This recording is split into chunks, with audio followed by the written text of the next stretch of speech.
Hello, and welcome. Welcome once again to the Start, Scale, and Succeed podcast, the only podcast that grows with you through all 7 stages of your journey as a founder. I'm your host, Scott Ritzheimer, and today I'm going to do something a little different. This is going to be part of a 3-part solo series that I think may very well change the way you make decisions in your business, church, or nonprofit. Because here's the thing, you've fought hard to get where you are. You've earned real experience, and that experience is probably the single biggest thing keeping you stuck right now. Not because it was wrong. It wasn't. It worked. You created the success that you've enjoyed by doing those things. But it worked in a stage that you're no longer in. And because you don't have a way to see where one stage ended and the next began, you may very well be running a playbook that's expired without even knowing it. And that's what we're going to unpack today and over the course of the next 3 episodes. So what's going on here is that folks don't succeed without doing the right things. Now, sometimes we succeed despite ourselves. Sometimes we succeed because of ourselves. But by and large, most of your success has come about because you got enough things right to enjoy that success. And the problem with that is we don't recognize how that success changes us. You see, what happens is we learn what it takes, both consciously and subconsciously, to succeed. And we should. That's by design. That's how we're built. That's what we're made to do. The problem comes, like we mentioned in the intro here, the problem comes when we don't recognize when the game has changed. And for founders, you've heard me say this a million times by now probably, but the game is invisible. And for you guys listening, I know you know the stages. You probably have a good idea of the stage that you're in. But for folks that are new and listening, or just as a reminder to folks who've been listening for a while, Marshall Goldsmith was right when he said, what got you here won't get you there. But we need to unpack why not only will it not move you forward, but what got you here will keep you stuck. You see, what's going on is that, again, we both consciously and subconsciously learn what works. And we do that over and over again. And I hear this a lot when folks come to me for coaching and consulting. They'll tell me they want to get to the next level. But as we begin to unpack it, and especially as we begin to watch how they behave when they're working, what you really see is they're not actually looking for the next level. Number one, they probably couldn't define it. Hopefully you can, because you know what the different levels are. Number 2, they're not actually asking for the next level, because if they were, they'd realize how much harder at least the start of that next level is going to be. Because at the beginning of every stage, there's this brief little honeymoon period, and then the reality of that stage sets in, and it's hard work all over again. And so when folks are asking, hey, I want to get to the next level, they're kind of asking, hey, I want to do all this hard work again, but they're not really realizing that. And so that's not actually what they're asking for. What they're asking for most of the time, and what you may be hoping for right now, right or wrong, is more and better version of what you're doing right now. And the problem with that is that's why you're stuck. If there was a more better version of what you were doing right now, and all you had to do was just keep doing more of it better, then you would. Like, you've already learned that game. Now, you might be in the process of learning that game. And so for some of you, just learning to thrive in the stage is what you need to do. But I'm talking about folks who've learned to thrive in the stage and are stuck trying to thrive in a new stage with what they did to thrive in the previous stage. For example, you've probably heard the funny story about the coach who jumps onto the field, and how we don't see that in professional sports. We never will see that in professional sports because there's a big white sideline that prevents the coach from getting onto the field. Everyone can see it. Everyone knows what it means. But we don't have sidelines in our organization. In fact, most of the time, we don't even have, especially in the earlier stages, people, telling us no, let alone, defending those sidelines. So we don't have these big sidelines to tell us what to do and what not to do. And so an example of your experience trapping you in a later stage. The same experience that created success earlier is what creates success, let's say in stage 3, for example, is you're managing folks. And in stage 3, you've got to be the one to pioneer stuff. The vast majority of new things that come in, you develop yourself. And in stage 3, because you're the pioneer who figured it out the first time, when something goes materially wrong, you're the one who has to go in and fix it. You've got to dive in, save the day. And that's fine because you're on the field. You're a captain on the field with the team. So diving in and saving the day is not breaking any rules. It's not causing any massive problems. You can overdo it. That's going all the way back to stage 2. But learning how to dive in when it's appropriate is a noble thing for a captain on the field, for a manager, founder in stage 3. But jumping in the field to save the day in stage 4 is not a noble thing.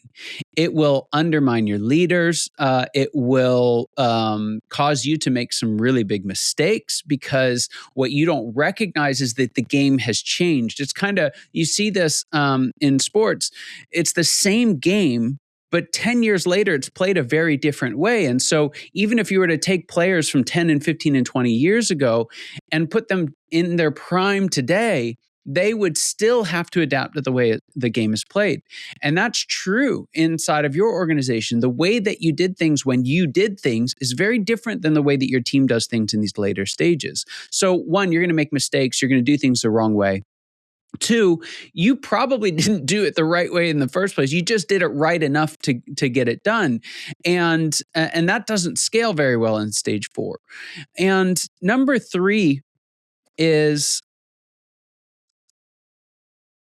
when you jump in to save the day like that in stage 4, you actually rob your leaders of the experience that they need to grow into the leaders that you need them to be.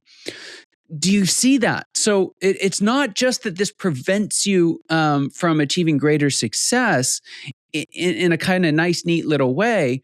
It's that it actively undermines your ability to create success because the very thing you need to be doing in stage 4 is leading leaders. And so if you're jumping in and saving the day, again, something that was entirely appropriate back in stage 3, if you're still doing that in stage 4, you've got a very big problem on your hands. Now, this plays out in all the different stages. Another example would be from stage 5 to stage 6. In stage 5, you're the CEO. Ultimately, when those top 3, 4, 5 decisions have to be made, you have to be the one to make them. And you need to be preparing the rest of the year to make those decisions. But in stage 6, if you mistake those CEO decisions as owner decisions, what are you going to do? You're going to actively undermine your CEO. You're going to step back into the CEO role. In doing so, you're going to push them out in some way, shape, or form. They're not going to like that. Whether they should or not is entirely irrelevant. It's an inappropriate thing to do. And a great CEO is going to leave. And so what we have to recognize is that our experience of success, if not run through the filter of what's needed for success now, we're going to talk about this in the third episode in this series, is the very thing that's going to undermine our ability to grow and thrive in the next level. But that's not all. Right? It's relatively simple to see that in the world of success, but that's not the only place that it holds us back. You see, one of the areas that holds us back even more and does it almost entirely subconsciously is where we failed in the past. And things are these deep, deep memories that it takes a while to chip away at, but an example of this, we were working with a group and they had a core value of do it now. Because in stage 1, stage 2, stage 3, really even to stage 4, there's a high return on do it now. If you don't do it now, you're going to miss the opportunity. You don't need extra steps. You don't need extra hoops to jump through. You don't need any of that. You need to get it done. And the reason why you realize that that's what you need to do is because of the missed opportunities that you didn't capture early on because you didn't move fast enough. Right? So what we've done is we've built, in this case, an entire culture. It was a core value of this organization to prevent the failure of missing out on opportunities by moving too slowly. And as you progress into stage 5, you can't just go haphazard into anything. You run just as much risk of screwing up what you already have as you do missing out on a new opportunity. You have to hold both of those in tension. And so if you as an individual, you as a leadership team, and you as a company have a culture of do it now instead of doing it right, you're going to create really significant problems. And so not only do we learn lessons from success, but we also learn lessons from failure. The other part about learning lessons from failure is that we don't necessarily learn the right lessons. And I want to use an example from outside the business world. I forget who it was who said this, but they said that children are they're excellent at perceiving, but they're very, very poor at understanding what's gone on. And so we can apply that same idea, not to say that that early stage founders are children, but the world is so new to them that they are childlike in many ways. And so a lot of things happen to you in those early years that you don't actually fully understand. And if you're not careful, you'll learn the wrong lessons from those. An example we talk about on the show all the time, but just a nice concrete example is in stage 2, you try to delegate the wrong thing or to the wrong person or in the wrong way. You might not be blamed for learning the lesson that delegation doesn't work. That's the wrong lesson. Now, it might serve you well in stage 2 because it might cause you to jump back in and really take ownership and get the thing done. But in stage 3, if you can't delegate anything of any type of significance, you're going to get stuck there. And so one of the things that we have to recognize in our own story, in our own struggles today, is to what extent are those struggles rooted in us over-relying on our past experience and not recognizing how the game has changed around us and how we must adapt and evolve in that. And so the thing I really want you to get out of this episode is not just what's now, unfortunately becoming a bit of a cliche, what got you here isn't going to get you there. We can take that a step further and say the things that got you here are highly likely to prevent you from getting there. They're actually going to work against you if you don't recognize how things have changed. And so we've got to be really, really cautious of over-relying on our past experience, especially when we're struggling in the present. There may be an opportunity to adapt. There may be an opportunity to evolve.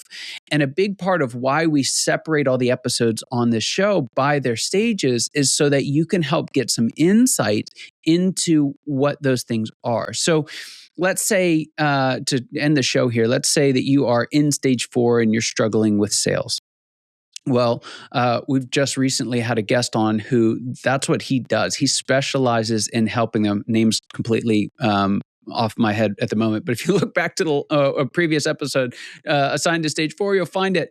We'll put it in the show notes for you. But if you are trying to solve your sales problems in stage 4, the way that you solve them in stage 3 or in stage 2, it's going to hold you back. And so what you can do is not only use these episodes to learn how to succeed in the current stage, but you can also use these episodes to learn how to filter your own past experiences through the lens of what will and will not work in your current stage.